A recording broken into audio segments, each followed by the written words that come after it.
Hello everyone. So in today's video, we are going to learn about MCP. But before diving deep into the definition, let's try to understand a use case. So let's say you are trying to write an email. You go to Claude or ChatGPT and you define your request.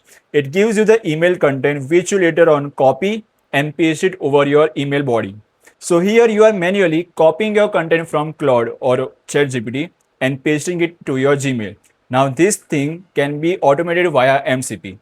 So MCP, which stands for Model Context Protocol, it's an open source which is free standard way of connecting your AI applications, which is Claude or OpenAI, to your external systems. So using MCP, you can connect your AI applications like Claude and ChatGPT to any data sources like databases, Notion, and also tools like Figma and so on. So let's say we pick a use case of building our own application using AI. So what happens earlier, we used to copy our error message, then we give to Claude or ChatGPT to define what is the bottleneck and give us a solution.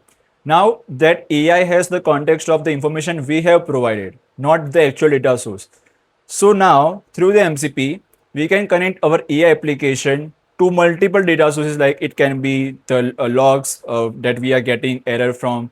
Then we can connect it to our code base. So now the Claude via MCP can access those data sources, fetch the error logs and other necessary information we might have lacked of.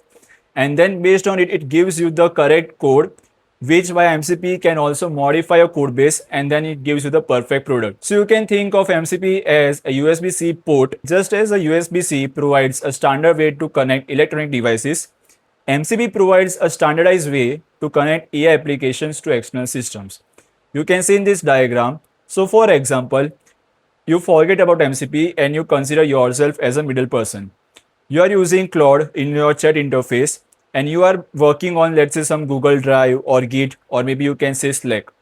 Now, as I told you earlier, you are using this chat interface to help you generate content, then you manually copy pasting over to your external system. So via the MCP, there is bidirectional data flow going on, which is the Claude via MCP accesses the information from our external file system. Then it gives the response back to the file system based on the information it has. So information is going back and forth, and MCP is the middle ground over here, which removes us as the middleman and automates the whole entire workflow. So what can MCP enable is the main important thing over here. It acts as a more personalized AI assistant. Then Claude Code can generate an entire web app using a Figma design. So let's say if you are installing a Figma MCP in Claude and then you are giving that Figma design URL, then it can automatically go to your Figma files, access all the screens present in it, and then it prepares the same app which is described over Figma files. Now you can see that AI models can create 3D designs on Blender and print them out using a 3D printer. You might have seen some cool demo where a person has opened a Claude website and next to it is a Blender, and based on the instruction given to Claude, it goes to the Blender workspace and tries to create the object which has been assigned to. So this is all happening via MCP. It's not like an agentic thing, but it enables the bridge for the automation. So why does MCP matter?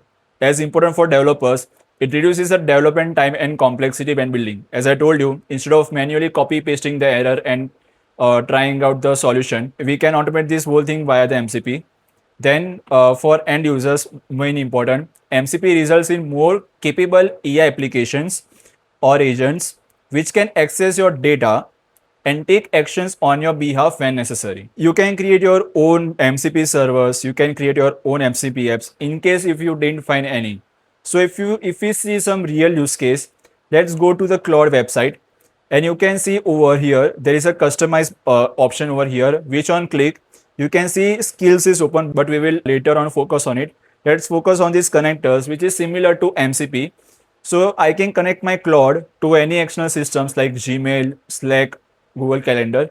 So if I click on connect, my Claude account will be connected to my personal Gmail account, and I can also browse some more connectors which are already prepared for Claude, which can be, as I told you, Canva. It can be connected to Canva, Notion, Figma files, and so on. If I want to create my own MCP servers, I can also create one. If you go to the connectors, click on add, you can create your own custom connector over here. So that's it for today's video. Comment down how you like this video. and like, share, and subscribe to receive more such videos on AI. Share it to your friends who might benefit out of this video. In next video, we will see a use case of how we can directly connect our Claude to any external system and see the demo in real time. Thank you.